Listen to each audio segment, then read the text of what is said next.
Nós estamos numa situação no país, no mundo, extremamente complicada. E isso é fundamentalmente decorrente do coronavírus.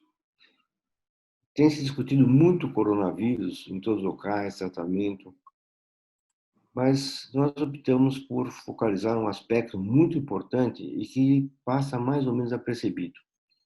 Em última análise, é o direito médico nessa fase de pandemia do coronavírus. É extremamente importante, é muito importante, né? E que isso seja analisado por pessoa competente e existe uma interface muito tênue entre o direito médico e o Conselho Federal de Medicina, o Conselho Regional de Medicina. Para participar desse evento, nós temos a presença da doutora Patrícia, em que ela é doutorada com pós-graduação em Direito Médico na Universidade de Coimbra, profunda conhecedora do assunto. E antes de iniciarmos, gostaríamos de agradecer o apoio da revista Direito e Medicina, uma revista da qual nós fazemos parte do corpo editorial, e cujo editor é o professor José Manuel de Arroz Avim Neto, que é um respaldo muito grande nessa revista, juntamente com a professora Tereza Alvim. De tal forma que nós poderemos ter uma sessão bastante proveitosa, porque é de uma importância muito grande e que não tem sido discutido nessa época da pandemia. Discute-se o tratamento, a prevenção, mas exatamente esses aspectos não são discutidos. Evidentemente que esses aspectos fazem parte da medicina comum, do dia a dia. E outros são mais específicos realmente dessa pandemia. Então, doutora Patrícia, nós temos percebido que nessa epidemia a medicina de grupo, né, tem interferido mais que habitualmente. Alguns medicamentos são bloqueados, alguns exames não são liberados. Pique de tomate. O paciente precisa pagar para fazer o teste para o coronavírus, tanto o sorológico quanto o LAB, né? PCR. Eu gostaria que a senhora realmente visse do ponto de vista jurídico como é que isso pode ser controlado. Boa noite, doutor Antônio Carlos, é um prazer estar aqui. Agradeço, né, a revista Direito e Medicina, como o senhor bem colocou, aí sob o comando do professor Arruda Alvim, e é um prazer para nós ter esse apoio e discutir esse tema tão importante como o senhor colocou. As questões relacionadas a exames e todas essas situações são situações bastante delicadas e que, principalmente nesse momento, estão demandando muito a análise jurídica dessas questões. Portanto, é muito importante que a gente analise não só a questão de exames, mas também questões relacionadas a outros temas, que até vou pedir, enfim, para que a gente possa adentrar esses temas, enfim, poder auxiliar informando não só os médicos, como a população em geral. Muito bom. E no que diz respeito à judicialização de medicamentos para o tratamento desses pacientes. Existem alguns medicamentos que nós precisamos judicializar, porque a medicina de grupo não libera o referido medicamento. E como é que a senhora vê, então, esse problema da judicialização? É um problema que envolve cada vez mais a área jurídica. Doutor Antônio Carlos, é muito interessante que há poucos dias foi divulgada uma matéria informando que mais de 200% correspondeu ao aumento das ações judiciais no âmbito da saúde. Hoje nós temos uma judicialização não só em relação a medicamentos, mas a exames, a procedimentos médicos, enfim, porque a grande causa disso, né, uma das causas, é a interferência negativa que sejam os hospitais, sejam os planos de saúde, enfim, realizam sobre os profissionais da área médica. Por quê? Limitando a utilização de medicamentos, limitando a realização de exames, limitando, por exemplo, internações, procedimentos cirúrgicos, e aí, muitas vezes, não só o profissional médico, como também os pacientes, eles não conseguem identificar uma outra alternativa, se não ajuizar uma ação para que, então, possam ter os seus direitos resguardados, infelizmente. Nessa linha de raciocínio, Patrícia, veja bem, a gente percebe que alguns hospitais eles apoiam muito mais a medicina de grupo do que o médico. O médico é pouco valorizado, valoriza mais a medicina de grupo, por interesse puramente econômico, sabe-se disso, né? E chega a ser o ponto de um certo autoritarismo, né? Com punições a alguns colegas, né? Que realmente não merecem esse tipo de punição. Recentemente, uma médica foi punida, né, no hospital importante aqui de São Paulo, sem que houvesse uma justificativa plausível, sem direito à sua defesa, né? O Estado Democrático de Direito é totalmente desrespeitado nessa situação. Então, como é que a senhora vê isso? Quer dizer, a senhora acha que isso é um motivo de se recorrer à justiça, ou ao CRM, ou ficar quieto e ir para casa para não ter trabalho?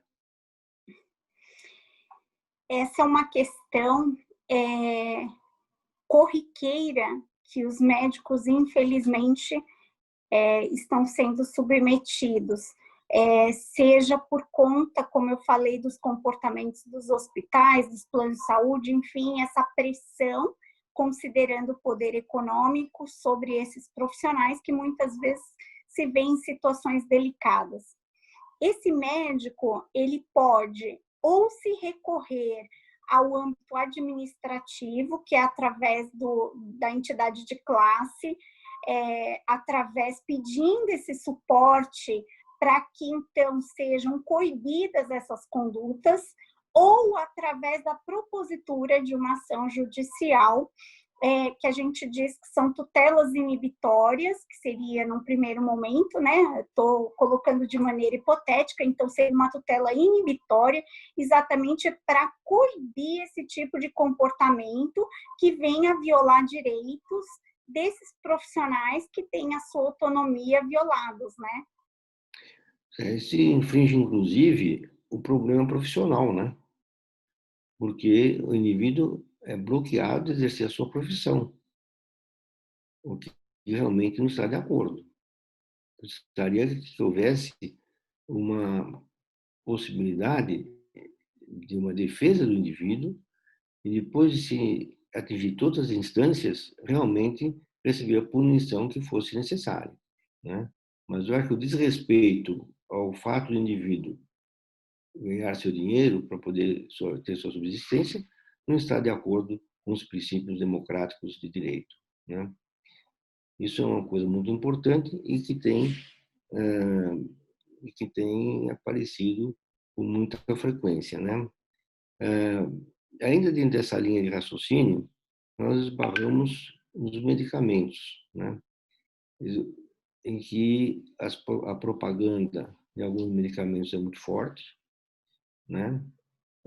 Há interesse em alguns hospitais em manter alguns medicamentos e não outros, com interesses mais variados possíveis, de tal forma que isso atinge o Código de Ética Médica, em última análise, né? e, em última análise, a justiça, né? Nós sabemos que o Código de Ética Médica está intimamente vinculado à justiça, evidentemente. Quando o indivíduo tem uma condenação no Código de Ética Médica, ele recorre à justiça, né? Isso é muito frequente. Então, e aí nós esbarramos num aspecto muito moderno de hoje, nos dias de hoje, né?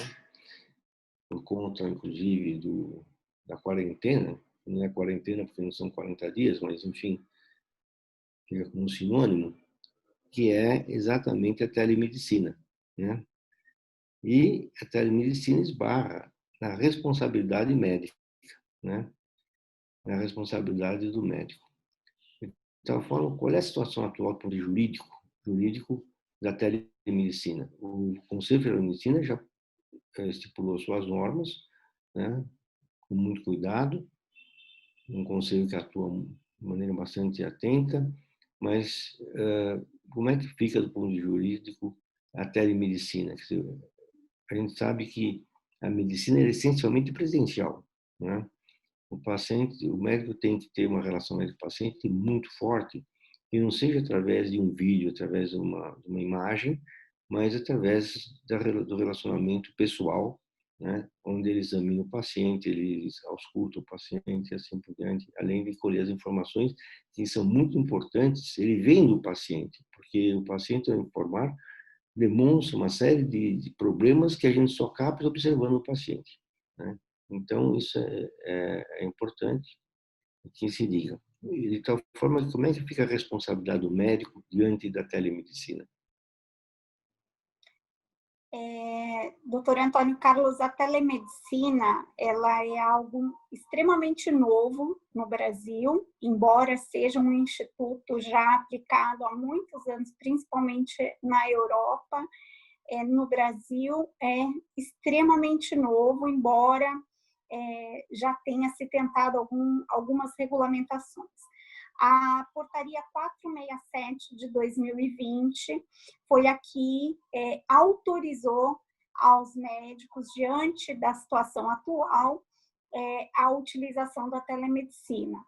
No entanto, como o senhor mesmo falou, claro que é um mecanismo extremamente eficaz, importante, que precisa ser mais especificado, trabalhado. Por quê? Porque tem essa questão que é o contato do paciente com o médico. Como o senhor mesmo falou, não basta, por exemplo, o paciente relatar que está com X, Y, Z sintomas e o médico poder receitar ou prescrever como há possibilidade, ainda que seja através dos meios eletrônicos, enfim, como está previsto.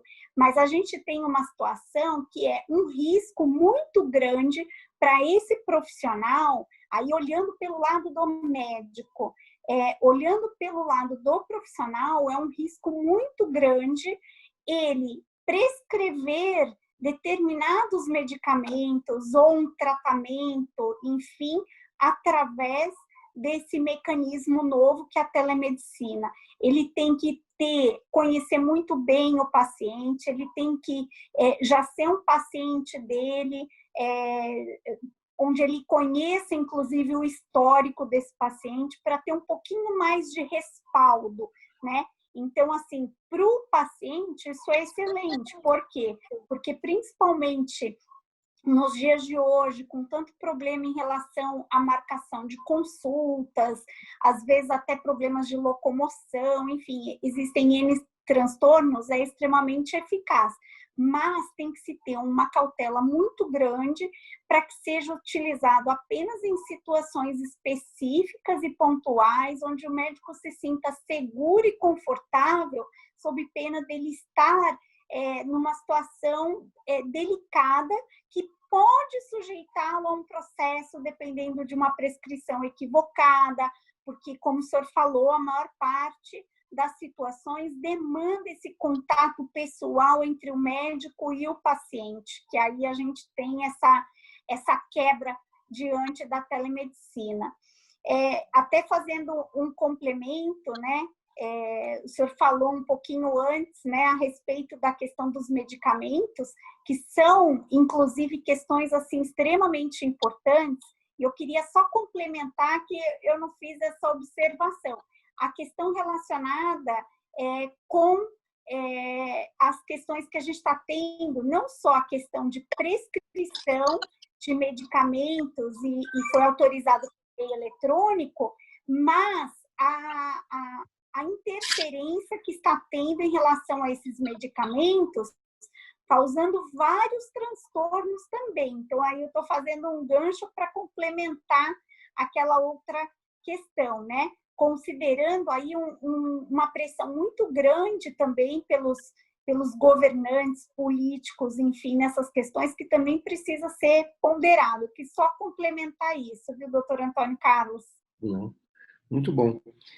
Pois é, então, baseado nisso, né, na responsabilidade médica diante da telemedicina, o que tem me preocupado muito nessa pandemia, que acaba levando a um problema jurídico, inclusive, é que as doenças que os pacientes possuem, doenças já crônicas, estão deixando de ser atendidas, porque está todo o sistema voltado para o coronavírus, né? Então, os pacientes diabéticos ficam sem o ajuste dos medicamentos, os hipertensos sem o ajuste dos medicamentos para pressão, os cardiopatas, assim por diante. De tal forma que esse é um problema muito sério, porque, na realidade, os pacientes não são atendidos ou são atendidos de forma incompleta, parcial, né, num pronto-socorro, e pode levar a um erro médico, inclusive, porque ele atende um paciente em que ele não consegue resolver ou identificar os problemas que já existem, inclusive, tendo em vista a falta de infraestrutura que está ocorrendo em decorrência dessa pandemia que fica adotando todos os pronto-socorros. De tal forma que essas doenças pré-existentes, essas doenças que os pacientes existem, precisam ser atendidas, os pacientes precisam ser atendidos corretamente e precisa ser valorizado, porque não é possível que a gente deixe o paciente pela metade no tratamento porque não tem condições de infraestrutura para atender o paciente, né? Isso realmente é um absurdo, né? E a gente sabe que a mortalidade pelo coronavírus hoje é de 4,5% por 1 milhão de habitantes, por mil, e é a mesma mortalidade que ocorre com as doenças comuns, né? Todos os doentes, as doenças têm uma mortalidade já sabida, e é praticamente igual à do coronavírus, né? De tal forma que me preocupa muito o paciente que tem uma sobrevida muito boa pela frente, pacientes que estão num tratamento adequado e que, de repente, ficam sem ter o ajuste dos medicamentos, a realização dos exames pertinentes e assim por diante. Baseado nisso, a gente precisa realmente chamar atenção. E o paciente precisa ser visto sempre como um todo, né? Há pouco tempo fui ver um paciente com coronavírus, se internado, e na realidade, quando vê, era HIV, era AIDS, né? Então, é fundamental que os pacientes sejam vistos sempre como um todo, né? Em qualquer que seja a situação. E um paciente não é o coronavírus, o paciente é muito mais que isso, né? De tal forma que não se trata uma doença, trata-se o paciente ter uma doença e, consequentemente, todas as outras doenças que ele possui, né? Isso é muito, muito importante, porque acaba judicializando o médico por não ter feito o diagnóstico, não ter dado atenção adequada ao paciente, quando ele nem é culpado por isso, né?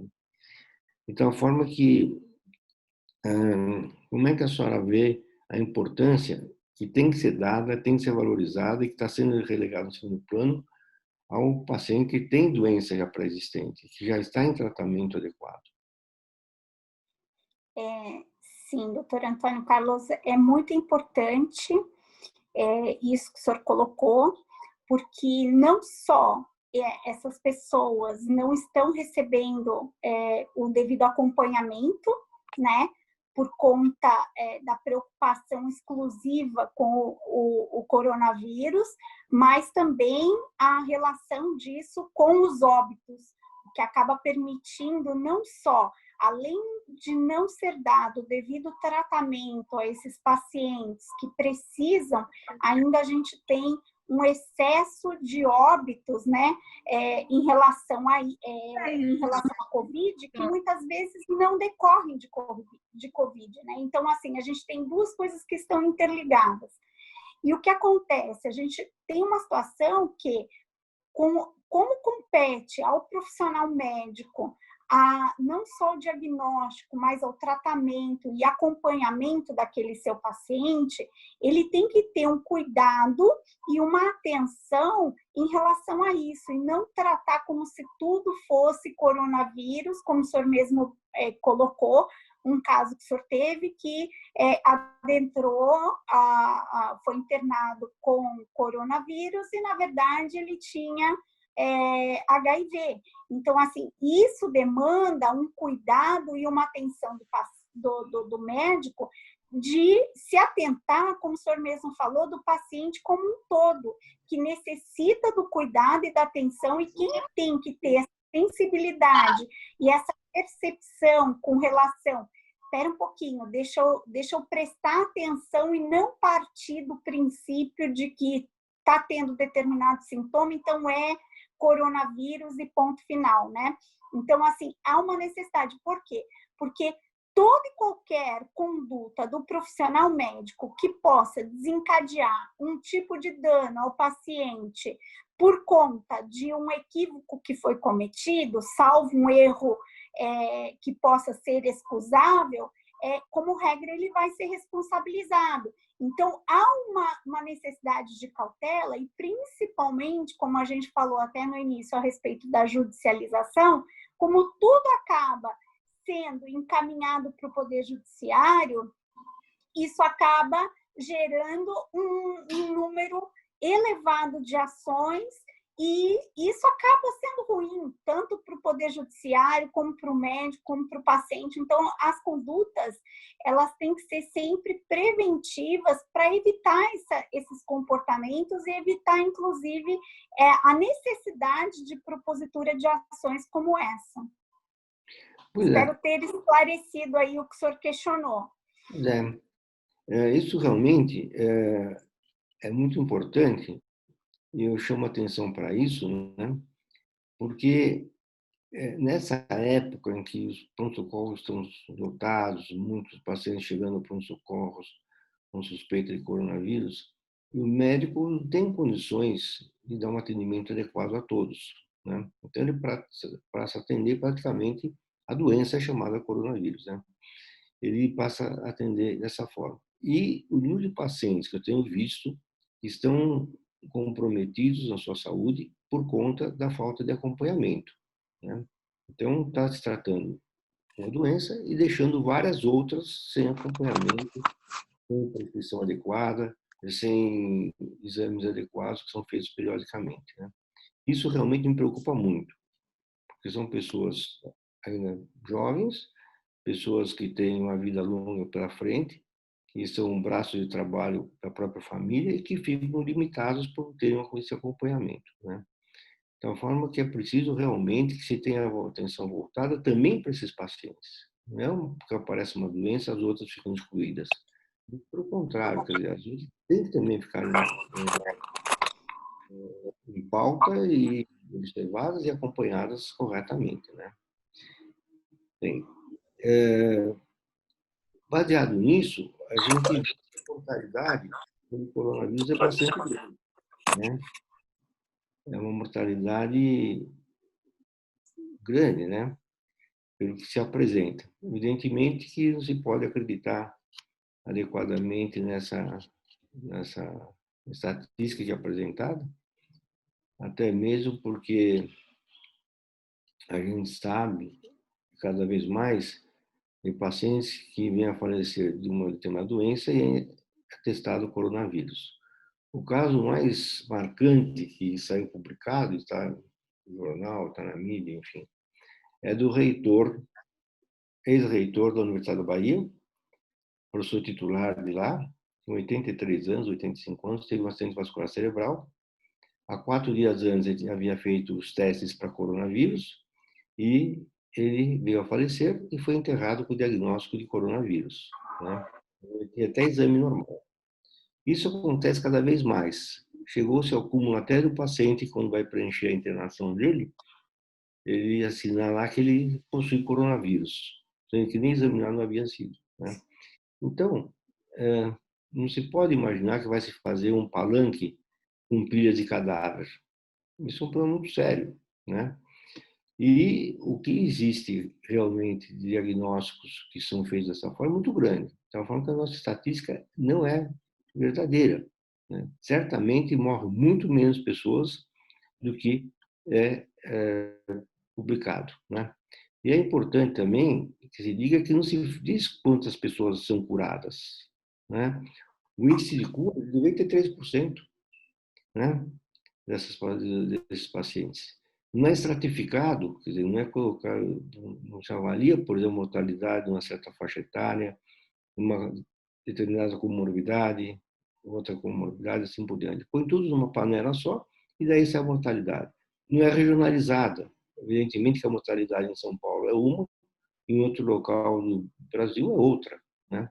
E é tudo a mesma coisa. De tal forma que no exterior existe um descrédito em relação aos dados que são apresentados, né?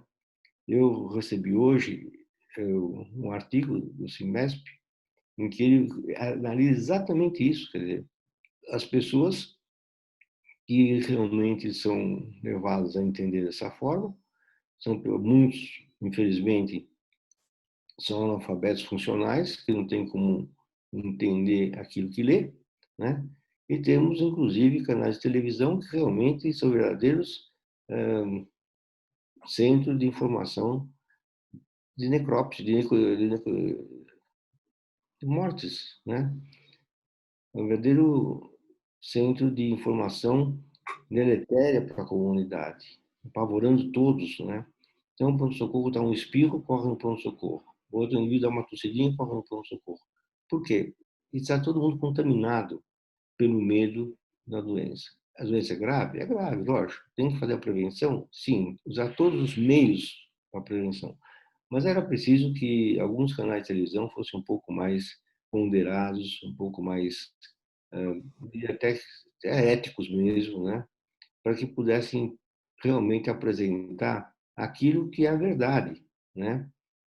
Não apenas a mortalidade, mostrar que a doença tem cura, que o indivíduo não tem que estar saindo correndo por qualquer coisa. Porque o que acontece é que ele vai num pronto-socorro por uma situação irrisória e lá ele adquire uma infecção por coronavírus, né? Então, isso é muito importante que se comente. Quer dizer, essa nossa estatística não é verdadeira, o mundo inteiro sabe disso, né? Eu tenho uma estatística que eu recebo do Exército Brasileiro, através do General Novaes, em que mostra realmente exatamente o que eu acabei de dizer em relação ao CIMESP, em que mostra uma estatística e faz esses comentários bastante pontuais, caracterizando uma inflação no índice de mortalidade pela doença no nosso meio, né? Chegam até a dizer que estão querendo montar um palanque com cadáveres, né? Isso seria um absurdo, né? Esse tipo de coisa. Um palanque fictício, porque não existe um cadáver suficiente para isso, né? Mas a ideia seria essa. Agora, é importante que se diga que por que se insufla o número de mortes? É porque há um interesse econômico atrás disso, né? Haja visto que os hospitais de campanha, a maioria está vazia, a maioria estão vazios, né? E realmente a gente sabe que eles são superfaturados, né? Isso está escrito em todos os lugares, em todos os jornais, em todas as mídias, se sabe, não tem nenhuma novidade nisso, né? Não estou sendo antiético em falar isso, porque isso é público, né?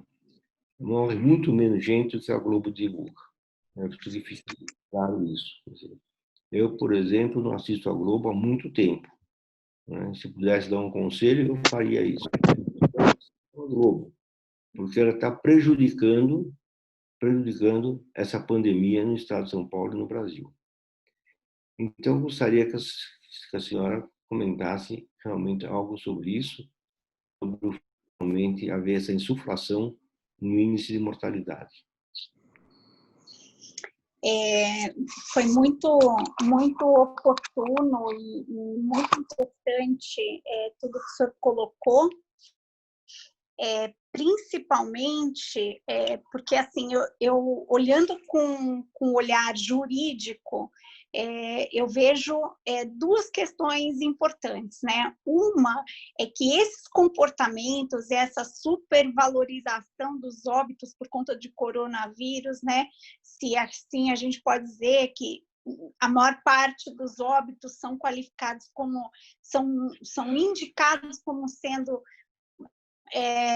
em decorrência do coronavírus, tem que isso seja 100% correto e tenha-se certeza em relação a isso, a gente vê uma lesão direta aí, tanto aos familiares, que na verdade se veem desprotegidos, porque muitas vezes, principalmente porque os familiares não têm conhecimento técnico, então muitos às vezes aceitam aquela causa-mortes, ou os que não aceitam e questionam acabam não adotando um comportamento, no entanto, a eles é resguardado o direito de postular em juízo uma melhor análise, uma verificação, porque, como o senhor mesmo falou, muitas vezes a gente tem pacientes que têm uma outra causa de morte, mas consta lá como coronavírus, até por uma questão de hábito. Então estava com coronavírus, morreu por coronavírus. Mas muitas vezes não é essa a causa direta do óbito, e que muitas vezes não é analisada. Isso gera uma responsabilidade civil e uma responsabilidade ética para esse profissional, uma vez que compete ao médico a realização da certificar qual foi a causa da morte e, com cautela, ele deveria, obviamente, verificar, seja pedindo uma investigação, pedindo suporte se ele tiver com algum tipo de dúvida, mas não proferir laudos sem ter essa segurança e não fazer atestados de óbito sem ter essa segurança de qual foi a causa-morte, simplesmente ir como se fosse uma prática comum. Do mesmo modo, a gente tem aí uma lesão à própria sociedade, que muitas vezes se vê numa situação de pavor, quando, na verdade, é o que o senhor falou, o percentual de óbito é muito inferior do que se coloca. O índice é baixo comparado com o nível de cura. Então, na verdade, eles dão muito mais valorização aos óbitos, porque isso traz interesse, e eu compartilho do entendimento do senhor, porque isso traz interesses, benefícios econômicos para aqueles que assim defendem. Então, a gente tem essa situação e tem lesões de outros âmbitos também, né? Então, assim, é uma situação muito grave, né? E assim, essas condutas precisam ser questionadas, seja por parte da sociedade, seja por parte dos familiares, seja por parte do Ministério Público, que tem o direito de ajuizar demandas a fim de apurar se realmente condizem, porque eu não sei se o senhor viu, mas há pouco tempo saiu uma matéria referente a políticos que queriam que fossem elevados os números, tanto de pessoas contaminadas como de óbitos, porque aí isso reverte em benefícios. Então, assim, são situações muito graves e que, assim, a gente não pode permitir mais esse tipo de conduta e situações às custas de prejuízo de muitos, não só desses familiares, porque, inclusive, o Código Civil prevê como um direito da personalidade as informações, as questões relacionadas ao de cujus, que é o falecido, E entra como direito fundamental, eu entendo, em relação a todas essas informações referentes a esse paciente que teve o óbito, né? Enfim, são questões muito graves e muito delicadas e que o senhor ponderou de maneira bem importante, né, essas questões. Então, existem médicos que estão sendo levados ao CRM e outros à justiça comum, né? Uma vez que eles são pressionados a colocarem como causa a morte coronavírus, né? Então, é muito importante que o médico não se deixe ser pressionado dessa forma, que ele haja de acordo com o código de ética médica e com a sua formação, e que procure dar o atestado o mais próximo possível da realidade, né? Há pouco tempo também, uma senhora com 90 anos, câncer de mama avançado, né? Já todo comprometido, ela vem a falecer e a causa-morte sai coronavírus, né? Quer dizer, o coronavírus nem tinha sido investigado. E muitos acabam, ao serem internados, assinar que estão internando por diagnóstico de coronavírus. Então, falando que o médico, para não ser judicializado depois, porque a via final comum é a justiça, não tem dúvida nenhuma, temos o CRM muito atuante, etc., mas a via final comum é a justiça, né?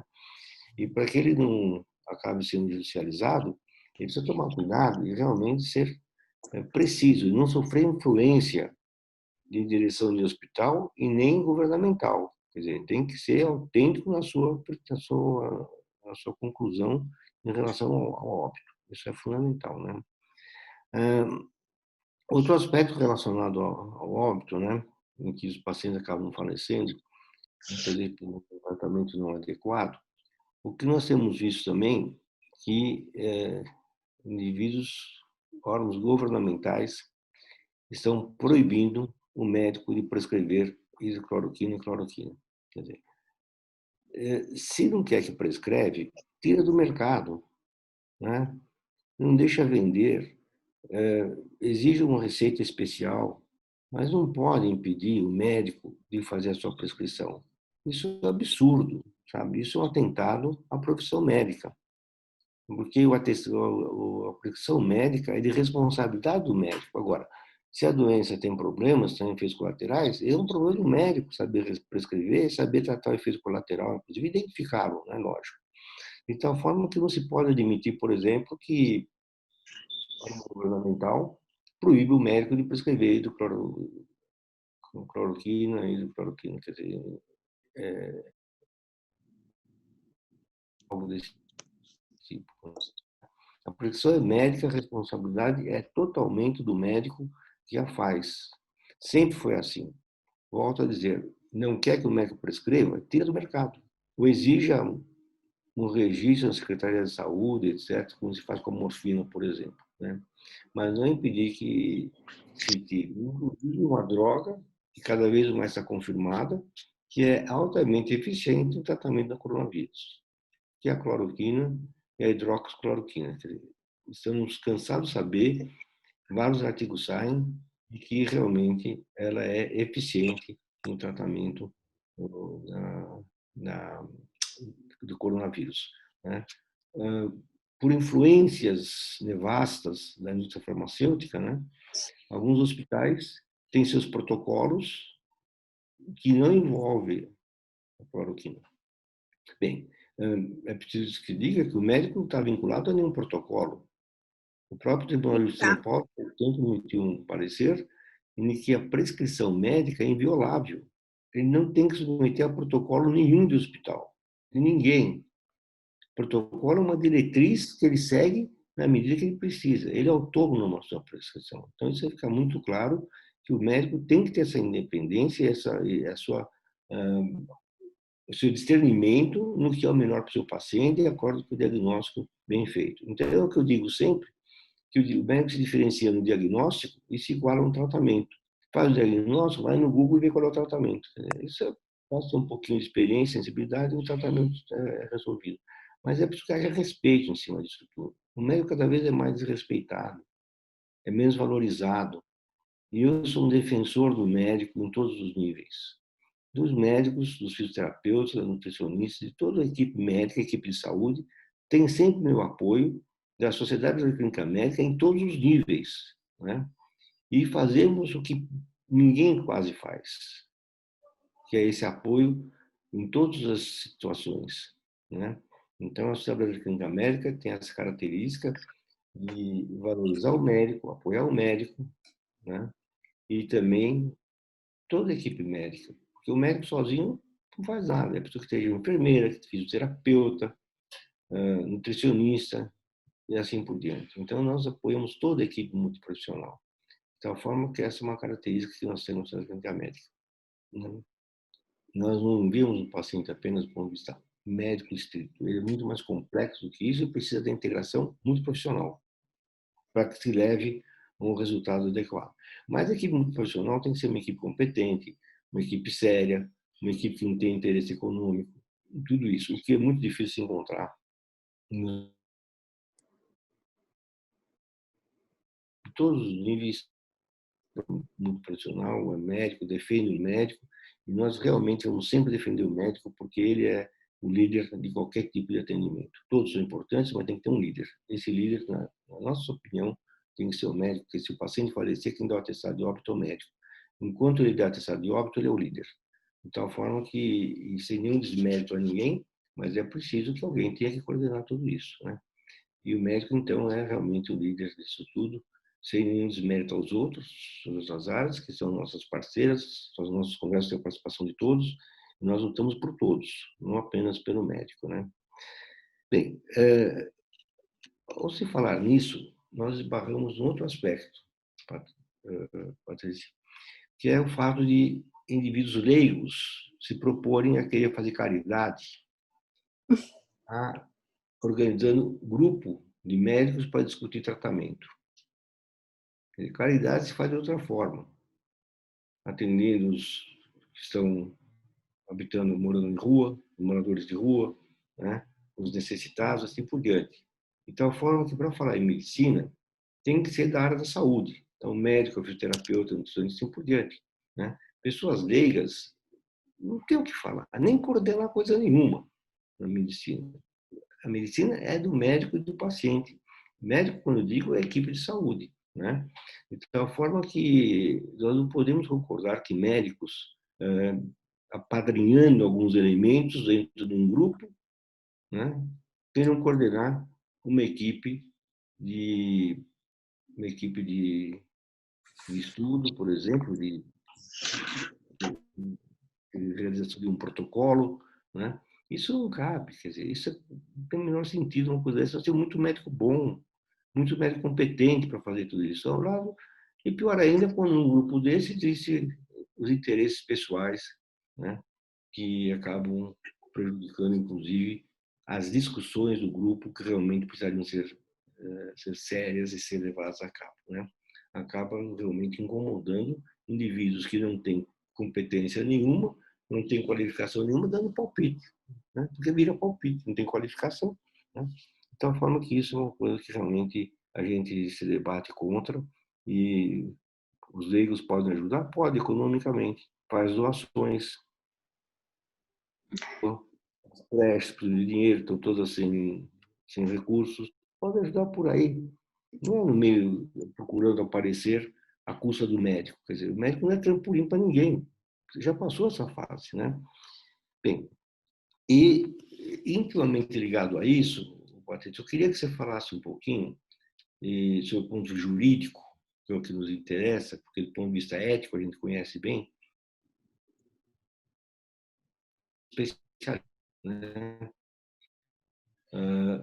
Nós sabemos pelo Conselho Regional de Medicina, pelo CFM, o indivíduo só pode divulgar uma especialidade se ele tiver o título de especialista naquela área, seja pela revista médica, ou seja pela sociedade especializada, ou seja pelos dois, né? Então, seria muito importante que nós nos fixemos nisso. E agora, há pouco tempo, saiu, acho que semana passada, uma outra resolução em que mostra que o indivíduo não pode colocar no receituário nem seus títulos, por exemplo, de mestrado, doutorado, assim por diante, porque isso teria um interesse mercantilista, um interesse de captar doente para o seu consultório. Como é que você vê esse aspecto do ponto de vista jurídico? Eu vou voltar um pouquinho para fazer uma observação no aspecto legal em relação ao que o senhor falou. O senhor falou muito a respeito da autonomia, da condução do médico no tratamento. É tão importante, doutor Antônio Carlos, e eu não sei se todos os médicos têm a plena consciência da soberania e do poder que a eles é atribuído pelo Código de Ética, no que a gente chama de liberdade terapêutica. Compete ao médico a condução, a prescrição, e não tem que ter interferência de âmbito nenhum. Eu inclusive, na semana passada, eu fiz 2 lives e eu fiz menção a essas questões, por isso que eu tomei a liberdade de voltar um pouquinho antes de responder o questionamento do senhor, porque a gente vê interferências, seja por parte de governador, seja por parte de presidente, sem qualquer colocação política, que a gente não está falando disso. A gente está falando que é uma relação que é adstrita entre o médico e o paciente. E o médico tem o direito, com base no conhecimento dele, na formação dele, na experiência, enfim, dele receitar, seja cloroquina, seja outro medicamento, enfim, e ele vai ser responsável pela condução desse tratamento. E não compete esse tipo a qualquer órgão do governo, enfim, a interferência nessas decisões. Essas decisões são exclusivas do médico. Isso está previsto no Código de Ética e tem que ser respeitado. É para isso que serve o Conselho Federal de Medicina, que estabelece essas normas e tem o poder de reger os seus profissionais. Então, assim, não compete a nenhum outro vir a dizer se vai prescrever, se não vai prescrever, enfim. O senhor até falou, então não vende na farmácia. Existe essa situação, mas no meu entendimento e no aspecto legal, eles não têm que interferir. Na verdade, se um medicamento está à disposição do médico, que é o que o senhor falou, então retira. Fala, no Brasil não se autoriza mais a circulação desse medicamento. Aí o médico não tem realmente como prescrever. Mas desde que autorizado, o médico tem a liberdade terapêutica e isso tem que ser respeitado acima de qualquer outra coisa. Porque a partir do momento que a gente começar a violar essa autonomia, é como se a gente estivesse desconsiderando todo o regramento que recai sobre esse profissional. Além disso, complementando, que nem o senhor falou, e além disso, nós temos situações, como o senhor comentou, a respeito de pessoas que não são médicas e que seja formando grupos, seja tentando interferir ou conduzir determinadas questões. Isso não compete a eles, é muito complicado, porque quando o assunto é técnico, né? Por que no Poder Judiciário, quando a gente tem um assunto relacionado com o âmbito médico, o juiz, que é uma pessoa com conhecimento vasto e que precisa de um profissional específico para estar lhe orientando, porque isso é um conhecimento técnico específico. Não dá para a gente ficar aceitando interferências, enfim, de terceiros, seja em grupos de estudo, em condução, enfim, de pessoas que não têm o conhecimento, porque é simplesmente palpite, digamos assim, porque não tem o conhecimento técnico. Isso seja no direito, na engenharia. Imagina se eu, Patrícia, advogada, eu for me envolver numa questão de uma construção do prédio. O prédio vai cair, porque eu não entendo nada. Então, assim, não dá para pessoas que não são conhecedoras tecnicamente de um tema queiram ficar conduzindo grupos, assumindo direções de situações que são exclusivas e que demandam conhecimento específico. Agora, adentrando especificamente a questão que o senhor colocou, relacionada com a decisão que foi proferida, foi dia 15 agora, foi essa semana, que inclusive foi divulgada pelo Conselho Federal de Medicina, e tantos colegas aí, advogados, estão compartilhando a respeito dessa decisão, haja vista a ser uma decisão significativa e que interfere muito em vários profissionais médicos. Por quê? Porque ele veio e simplesmente confirmou a direção e o poder do Conselho Federal de Medicina, já previsto na Resolução 1974 de 2011, onde veda a divulgação de títulos por parte de profissionais que não são especialistas no sentido literal do termo, porque para que se tenha especialidade médica, ou você obtém por meio da sociedade de especialização, ou por meio da residência, e, na verdade, esses profissionais não têm. Esses títulos de pós-graduação lato sensu, eles não são considerados títulos de especialização para efeitos legais. Inclusive, o juiz que decidiu, ele fez menção a isso e colocou, não só isso, que todo comportamento de divulgação por parte desses profissionais em relação a esses títulos, que na verdade não são títulos, na verdade são uma mera um mero desenvolvimento acadêmico, que foi exatamente assim que o juiz se utilizou na decisão, são mero desenvolvimento acadêmico e não profissional, acaba gerando uma propaganda enganosa. Por quê? Porque vários pacientes, por exemplo, acreditando, ele é um especialista em tal área, ou é especialista, então eu vou nesse e não vou no outro. E, na verdade, essa propaganda, como dito pelo magistrado, como enganosa, ela é vedada pelo Código de Defesa do Consumidor no artigo 37,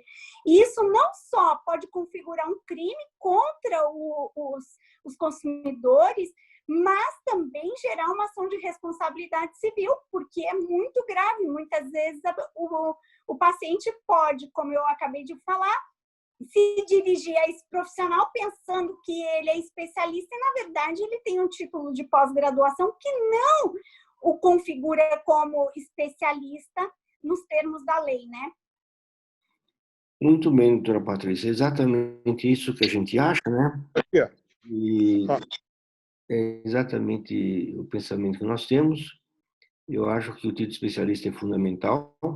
Numa certa época, a AMB queria até renovar o título de especialista a cada 5 anos, me parece. Ele é fundamental. E quem não tem título de especialista não tem como prescrever algo que tenha respaldo jurídico. O médico, quando se forma, ele pode fazer o que ele quiser, né? Pode operar tórax, cabeça, quem quiser. Porém, ele não vai ter respaldo jurídico por qualquer complicação que tiver. E isso é importante, quer dizer, os leigos, a comunidade, melhor dizendo, não pode se basear na titulação que está lá do lado, mestre, mestrado, doutorado, assim por diante, porque isso não diz absolutamente nada. O indivíduo faz mestrado trabalhando com rato e depois põe lá no receituário para tratar de gente, quer dizer, então não tem nada a ver uma coisa com a outra. Isso é para ele ficar guardado no currículo, que talvez vá servir para alguma coisa ou até para nada. Mas, enfim, isso é muito importante, né? Eu volto a dizer a importância da equipe multiprofissional. Felizmente, hoje os médicos já evoluíram, né? E entenderam que a equipe multiprofissional é fundamental para o bom atendimento do paciente. Nós apoiamos a equipe multiprofissional, nós apoiamos a enfermagem, a nutricionista, a fisioterapeuta, assim por diante, né? Elas nos ajudam muito, né? Então, a forma que isso é importante, né? E volto a dizer, quer dizer, não é possível alguém opinar, alguém dar uma reunião, dar uma opinião sobre alguma coisa, sobre algum aspecto, se não tem tido especialista. Porque, senão ele é um bacharel em medicina. Deixa até de ser um médico, na realidade. Embora vá ter CRM, mas na essência da palavra, deixa de ser realmente aquele médico que precisa atuar. E realmente a gente vê que isso acontece muito com os enganadores, com os que não tiveram competência para fazer residência, não tiveram competência para submeter uma prova para título de especialista, né? De tal forma que isso é muito importante. Nós temos duas possibilidades para ter: ou através da residência, nem muitos não podem fazer por motivos mais variados, o que não é nenhum desmérito, mas eles têm a chance de obter o título através da sociedade de especialidade. Então, nós não temos como apoiar algo desse tipo e nem acreditar em quem não tem titulação acadêmica de especialista naquilo que apregou, naquilo que fala e assim por diante. Aliás, quem tem título especialista não sai falando bobagem por aí. Bem, e há pouco tempo, acho que uns 15 dias atrás, duas revistas muito importantes publicaram artigos, né, sobre tratamento, enfim, do coronavírus, e em pouco tempo elas se redimiram da besteira que fizeram. Um artigo totalmente mal escrito, errado, inconclusivo adequadamente, com inúmeras críticas. E essa semana, acho que foi ontem, eu acabei ouvindo a declaração do editor do New England Journal of Medicine. As duas revistas que publicaram isso, duas revistas importantíssimas, o Lancet e New England Journal of Medicine, né? E eu vi a declaração dele. Ele diz o seguinte, que a pressão da indústria farmacêutica é tamanha que eles são obrigados a aceitar e publicar. Bom, nenhuma novidade. Eu estou cansado de falar isso. Estou cansado de falar isso. Então, o que acontece é isso, quer dizer, é preciso que se atente que não porque é uma revista importante que publicou um artigo, ela é verdadeira, né? Verdadeira de forma alguma. Olha aí o que aconteceu com essas duas revistas. E juridicamente, Patrícia, o que podia ser feito contra um crime que foi cometido, que é publicar nessas revistas importantes dois artigos que não valeram para nada, que foram até os editores se desculparam.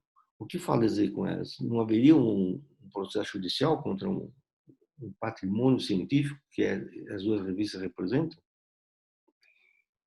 Existe sim, existe a possibilidade, né? A primeira, no meu entender, que seria, inclusive, uma obrigação de fazer, que seria com o intuito de determinar uma retratação e uma nova reportagem, trazendo informações claras e retificando a informação anterior. Então, assim, que seria uma ação para compelir então, que a revista fizesse essa retificação por conta dos atos praticados. Segundo, a gente pode falar tanto numa lesão a direitos que eu entendo como de ordem extrapatrimonial, por conta das inverdades, enfim. Então, assim, principalmente os médicos, enfim, os profissionais que foram diretamente ofendidos com essa conduta, a gente tem uma situação aí que pode gerar uma ação de responsabilidade, segundo o meu modo de entender. Mas, assim, acho que o mais eficaz nesse momento seria, inclusive, uma obrigação de fazer para compelir que eles trouxessem uma informação adequada, verdadeira e compatível com o que se espera do jornalismo brasileiro, né? E caberia uma ação de responsabilidade civil aí por conta dos atos praticados.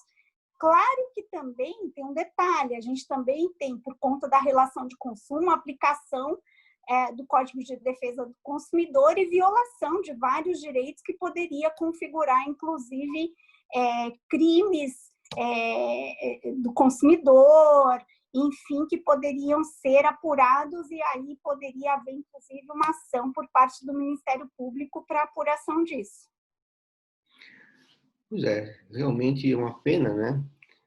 Duas revistas tão importantes se desmoralizarem e ainda o editor de uma delas dizer que a pressão da indústria farmacêutica é tamanha que eles são obrigados a aceitar os artigos. Né? Bom, quando isso acontece, quer dizer, a gente realmente fica deprimido, desiludido, né? Doutor Antônio Carlos, só uma. A gente está tendo aqui algumas participações de pessoas que estão acompanhando. Tem uma pergunta aqui do Ricardo Cury e também com a participação da Carmen Maria respondendo sobre a existência ou não de um código de ética médico decorrente do Covid-19, algo específico. Aí a doutora coloca uma questão aqui, a Carmen Maria, né? Então, eu gostaria que vocês pudessem responder para eles, né, sobre a existência ou não do Código de Conduta Médico para os cuidados do Covid-19. Patrícia, por favor. Então, o que acontece? Nós temos o Código de Ética, que ele estabelece alguns regramentos de um modo geral, né? Até saíram algumas orientações em relação a condutas que devem ser adotadas em relação ao Covid, mas não se trata de um código de conduta como a gente tem o Código de Ética. Então, não existe no Brasil um código de condutas para o Covid. Existem algumas orientações, enfim, por meio de resoluções, portarias, enfim, mas não especificamente por meio de um código. Pois é, a medicina é uma só, né? Quer dizer, a medicina é uma só. Então, a forma seja cura, o Covid, seja um outro vírus, ou seja uma outra doença, o tratamento tem que ser da mesma forma, do ponto de vista profissional, né? Veio a história do corticoide. O indivíduo deu uma injeção de corticoide, o paciente estava já na fase de cura e disse que melhorou. E saiu falando a quatro ventos do corticoide por aí. E o pior é que quando o indivíduo tem a ideia que um produto funciona adequadamente, ele tem que ir na sociedade de especialidade e explicar, expor para a academia, para os médicos, o que é o benefício, como é que foi. E não ir na mídia de baixo nível que atinge a população também de baixo nível. Né? E que isso atrapalha o restante. Porque vem tudo quanto é paciente por aí querer tomar corticoide quando vê falar no Covid-19. Né? Agora, felizmente, saíram 2 trabalhos publicados esses dias, em que ficou muito claro, né? Um grande número de pacientes, um estudo randomizado, controlado, de tal forma que ele mostrou que o corticoide só tem indicação no paciente que está entubado, que está na terapia intensiva, com o pulmão extremamente úmido, né? Com lesão pulmonar. Mas isso sempre se fez. Qualquer que seja a doença que o indivíduo tenha, que leva a uma insuficiência respiratória, em que ele fica entubado, que tem um edema pulmonar, que tem lesão pulmonar, qualquer que seja o agente etiológico, usa esse corticoide. Eu faço isso há 40 anos. Quer dizer, entendeu? Agora, dizer que o corticoide melhorou é muito subjetivo. Esses trabalhos mostraram que utilizando 6 miligramas de dexametasona por dia por 10 dias, esses pacientes tiveram uma sobrevida melhor, mas pacientes entubados, pacientes graves, da UTI, não paciente que ainda está numa fase anterior, porque senão vai piorar, né? Vai piorar e vai fazer o quê? Vai ter o rebote, o rebound em cima disso, e o paciente piora mais ainda. Só que quem fala isso não sabe o que é isso. De tal forma que é preciso que se tome cuidado com essas informações. Informações científicas têm que ser levadas para a sociedade de especialidades, para a academia, né? E mostrar a importância disso para que possa haver a contemporização, a análise dos pares e de pessoas até mais experientes.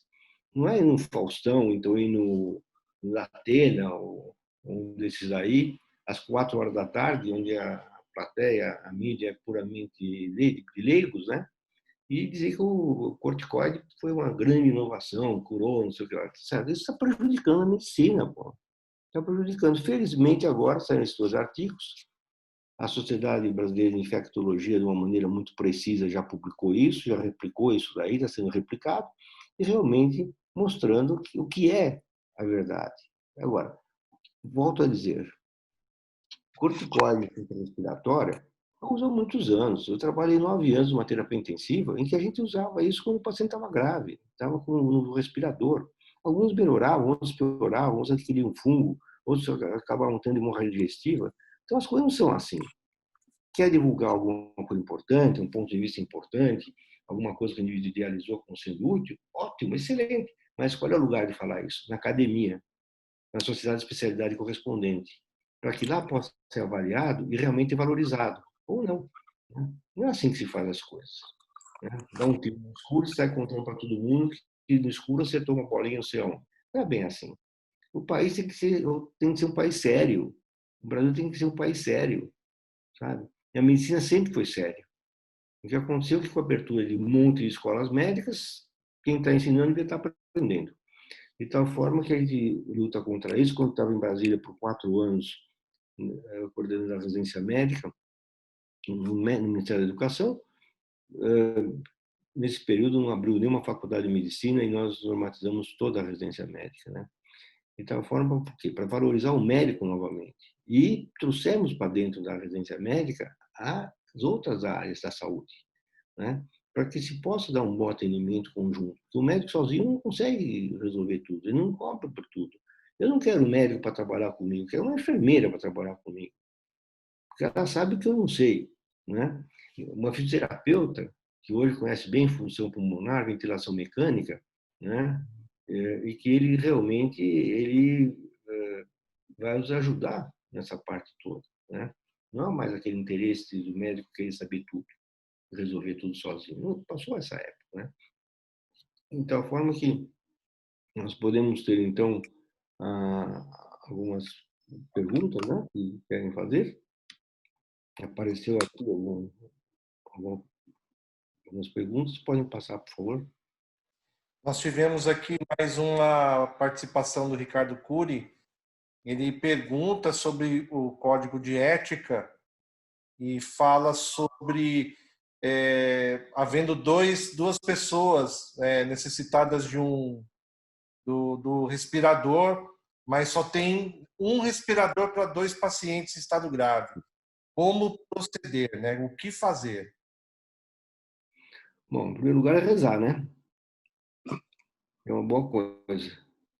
Acho que é na situação rezar. Em segundo lugar, aí o médico, coitado, é sempre o sacrificado, porque a doença está na mão do médico, mas a vida está na mão de Deus. Ele, então, utilizando a sua experiência, a sua expertise, ele vai ter que ter o bom senso e ponderar e ver se realmente existe essa diferença para que se eu faça uma opção por um paciente ou por outro paciente, né? Cabe ao médico realmente a sua experiência fazer tudo isso daí. Ao invés de perder 2 pacientes, que perca um. Mas sabe o que acontece na maioria das vezes? Os 2 acabam morrendo. Um teve o respirador, o outro não teve porque era mais idoso, tinha menos chance por dentro. Só que não sei se isso é uma coincidência, mas acontece que os 2 acabam morrendo na grande maioria das vezes. Não vi nenhum dos 2 saírem vivos das informações que eu recebo. E aí, uma pessoa aqui já fez um comentário, acho que a Patrícia pode comentar. Isso incorre no crime contra a sacralidade da vida e dignidade humana? Como que é? É uma situação. Acho que o doutor Antônio. A pergunta é: isso pode incorrer no crime contra a sacralidade da vida e dignidade humana? Esse dilema que a gente está discutindo agora? É uma situação bastante delicada, infelizmente. A gente acaba vendo isso na prática. No entanto, existe até uma situação que eu sempre coloco, né? Compete ao médico avaliar. Se o médico, por sua vez, avaliar quanto à necessidade de ambos serem colocadas num respirador, e aí o hospital não tem para fornecer, primeira observação, seria uma responsabilidade do hospital e não do médico em relação a isso, né? O médico jamais pode ser responsabilizado por um ato desse, no meu entendimento, segundo o que eu tenho de estudo e de fundamentação legal. Quanto à prática de um crime, a gente precisa ver, na verdade, porque a gente falar em crime é uma questão assim, como é que eu posso dizer? Primeiro que a maior parte dos crimes, eles são dolosos, então tem que ter aquela intenção de praticar um dano em relação àquela pessoa. Então, eu acho muito pesado falar em crime, mas que a gente tem violação a direitos da vida, direito à saúde, enfim, que estão sendo violados, isso com toda nitidez, e não tem a menor sombra de dúvida. São direitos constitucionalmente consagrados e que são invioláveis nos termos da lei. No entanto, não entendo que poderia configurar um crime, salvo uma comprovação de conduta intencional a esse respeito. Isso aí se enquadra muito bem na distanásia. Eu tenho um livro publicado juntamente com a Carolina, que é uma livro-docente da PUC, em que já está indo para a terceira edição, que é sobre distanásia e ortotanásia. Esse se aplica muito bem à ortotanásia, quer dizer, o paciente vai ser um paciente terminal, está conceituado como terminal e a gente está autorizado a não se investir nesse paciente, independente da doença, porque clinicamente ele já é tido como paciente terminal. Então, aí envolve os conhecimentos de ortotanásia, né? Em que realmente eu recomendo que se veja esse livro, um livro que eu fiz com a Ana Carolina, e ela é uma advogada muito competente, livre-docente na PUC, em que explica exatamente o que é a ortotanásia, né? E pegou como exemplo o Papa João Paulo II, em que ele submeteu a ortotanásia quando chegou um ponto da sua doença que ele achava que não aguentava mais, os médicos também não, mas ele era levado ao hospital frequentemente. Chegou uma hora que ele disse que não queria mais e que ia ficar nos seus aposentos, e lá ele faleceu. Então, ele é o exemplo clássico da ortotanásia. Então, aí, se o médico considerar que o paciente é terminal, né, ele pode deixar de usar o respirador, porque já é uma medida mais agressiva, mais invasiva, mais agressiva e mais heróica, vamos chamar assim. E na ortotanásia nós estamos protegidos tanto pelo Código de Ética Médica e também pelo Código Civil. O Código de Ética Médica esteja mais adiantado que o Código Penal, né, em particular, mas de qualquer forma isso é permitido pelo CFM, pelo CRM também, e a Justiça Comum entende perfeitamente quando isso vai para a Justiça Comum. Então, nós precisamos entender que a via final comum sempre é a Justiça Comum. Sempre é a Justiça, né? Isso precisa tomar cuidado, porque a gente está sempre tendo como endpoint o advogado, né? Quer dizer, aí já é um outro problema. Uma pergunta a mais que eu faço? Tem uma indagação aqui do Djalma. Ele pergunta a opinião de vocês sobre uma certa forma mais acelerada do que deveria sobre as pesquisas para a vacina.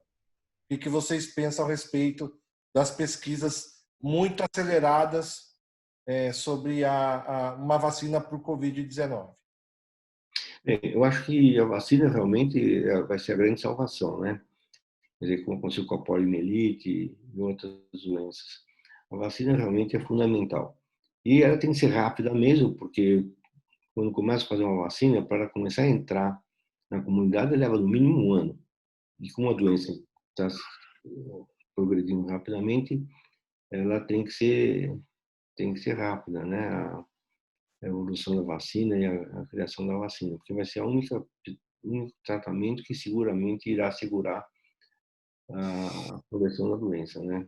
O acometimento da doença. Então, a vacina é fundamental, é rápido. Agora, Um outro aspecto que está vinculado à pergunta, que é interessante, é o seguinte: como a doença é nova, né, e, e todo mundo está correndo atrás de currículo, trabalhinho, lá na Conep tem mais de 200 trabalhos sobre coronavírus. Se a gente pegar esses trabalhos, muito pouco resiste a qualquer crítica, né? Então, isso quando aparece alguma coisa nova, desperta o interesse de todo mundo. Mas não é o interesse em buscar alguma coisa que vai ter repercussão na comunidade. É o interesse pessoal, de publicar alguma coisa para engrossar o currículo. Então, tem um monte de gente fazendo trabalhinho por aí que não leva a nada, né? Às vezes, até com dinheiro público, que vai para o ralo. De tal forma que o que justifica realmente são alguns trabalhos bem conduzidos, feitos por pessoas competentes, né? Aprovados pela Conep, e que trazem um benefício à comunidade, evidente, né? A vacina, realmente, quanto mais rápido ela sair, vai ser melhor, já está bem avançada.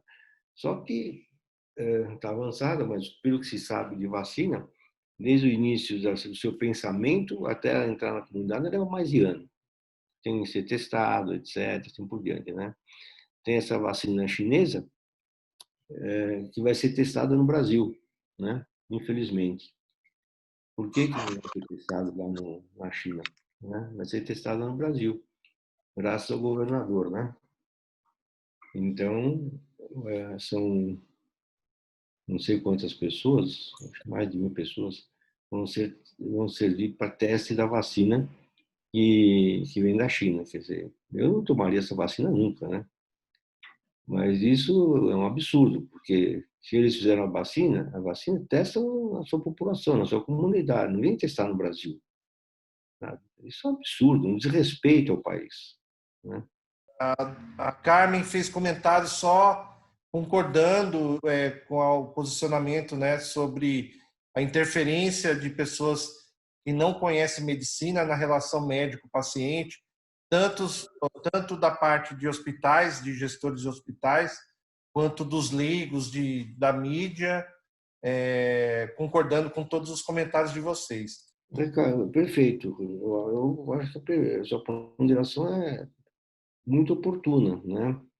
Cada vez mais os hospitais estão virando empresas. Então, eu vou buscar o CEO, não sei da onde, o CEO de não sei da onde, né, para administrar o hospital. É aquela parte humanística do hospital, né, acabou indo para o ralo, dando lugar ao interesse puramente econômico, fundamentalmente econômico. Isso é uma das coisas que tem acontecido, quer dizer, porque é exatamente a interferência, a participação de pessoas leigas, não médicos, na gestão, na administração do hospital. Evidentemente, se pega o CEO de uma empresa para trabalhar no hospital, o interesse qual é? É faturar, aumentar o faturamento, né? Enquanto ele não está nem um pouquinho preocupado com assistência médica. Se for um médico, for um gestor, né? Ele sempre, por mais gestor que ele seja, ele sempre vai ter um vínculo com a comunidade, com a assistência médica, né? Isso é uma verdade. Por isso que nós comentamos que a interferência de leigos na medicina, seja dessa forma, ou seja em reuniões que fazem para poder aparecer de alguma forma, colaborar, assim por diante, mas não colabora, só atrapalha. Quer colaborar, tem dinheiro para colaborar, vai ajudar os moradores de rua, ajudar as creches, os asilos que estão precisando de dinheiro. Ninguém dá, por quê? Porque não dá mídia, né? Não dá vitrina. Então, o indivíduo não tem esse interesse em fazer isso, né? Agora, ao menos se façam, a gente não saiba, mas eu acho pouco provável, porque os indivíduos gostam realmente de divulgar quando fazem alguma doação, quando cuidam de alguma coisa de alguém dessa natureza, né? Ao contrário do que o médico faz, que a gente preconiza, né? Que o indivíduo tem que fazer sem nem saber quem está fazendo. Quer dizer, tem que fazer uma doação, ajudar, mas não precisa saber que é ele que está ajudando. Eu já ajudei tanta gente sem ninguém saber que eu estava ajudando, né? E então isso é muito importante, né? Mas aí vem a vaidade, vem interesse político, interesse social, assim por diante, né? Mas Nós temos aqui Frederico Cornes agradecendo aí, parabenizando vocês. Ele faz uma pergunta: em momentos com tantos super cientistas, com suas falas patrocinadas pela mídia responsável, como para retomar a ciência séria e responsável? Bem, o que falta, na minha maneira de ver, são os modelos, né? A medicina, a ciência, se aprende ao lado de quem sabe. Não tem outra forma, né? Pegar o prêmio Nobel, ele nunca foi sozinho desde o começo. Ele aprendeu com muitas pessoas e chegou ao top, onde ele realmente conseguiu desenvolver aquilo que ele foi por competência puramente dele e chegou ao prêmio Nobel, né? Então, o que precisa é que tem quem ensine, é preciso que haja infraestrutura, laboratórios com infraestrutura, que haja verba, porque sem dinheiro não se faz pesquisa, não se faz ciência sem dinheiro, que haja verba direcionada para isso. Numa época em que o Exército Brasileiro teve dificuldade, que estava completamente sem verba, né? Houve um corte muito grande no orçamento, e eles cortaram de tudo, menos da educação. Porque o Exército é um serviço de educação, um departamento de educação muito grande, muito forte, muito importante. Então, cortaram verba de todas as áreas, mas não tiraram um tostão da educação do Departamento de Educação do Exército, porque a educação é fundamental, né? E a educação sem pesquisa, ela fica capenga. Então, nós temos que ter ensino, assistência e pesquisa. Os três se completam, né? O cientista vai responder a pergunta do clínico, o clínico vai levar a pergunta para o cientista e assim vai se fazendo a ciência, né? E está se fazendo isso cada vez mais porque quando se faz uma pesquisa e essa pesquisa tem algum resultado importante, para entrar no mercado leva quase 5 anos. É muito tempo perdido. Então, está se trabalhando nas universidades para que esse tempo encurte. De que forma? Associando as ciências clínicas às ciências básicas, né? E com isso, cresce muito mais rapidamente a produção científica. É isso, agora não tem mais perguntas. Tá bom. Então, eu quero agradecer os que participaram, agradecer a doutora Patrícia, que também já faz seu agradecimento, e agradecer a revista Direito e Medicina, que foi criada por uma sugestão minha, ao professor Dr. Rosé Alvim, e que fez a revista, que hoje é uma revista muito importante, que atinge tanto a medicina quanto o direito, com artigos muito bem elaborados, com muito critério, assim por diante.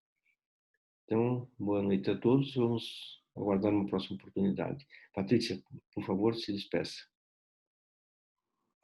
Eu gostaria de agradecer também todos que participaram, todas as perguntas, enfim, que enriqueceram.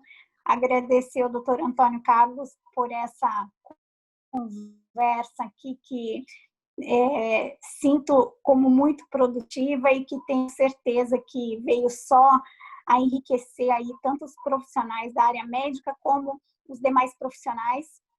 E mesmo a população, a fim de trazer esclarecimento, enfim, orientações.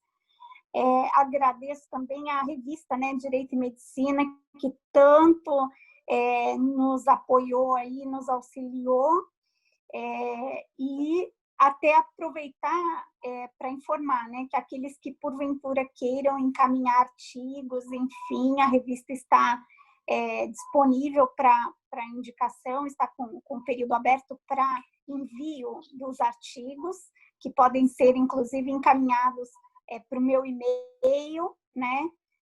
Depois pode até passar, né? Tem como passar, né, Maurício, para caso alguém queira, para ficar disponível aí, para que a gente possa contribuir com a revista. Eu quero deixar um abraço grande. Pode falar o e-mail, Patrícia. Até dia 20 de agosto o envio. O meu e-mail é prtomé@aasp.org.br, que aí os artigos podem ser enviados para que então possam ser submetidos aí à análise da revista. Vai ser uma honra receber os artigos. Um grande abraço, doutor Antônio Carlos, muito obrigada por essa oportunidade. Obrigado, Patrícia. Obrigado pela presença.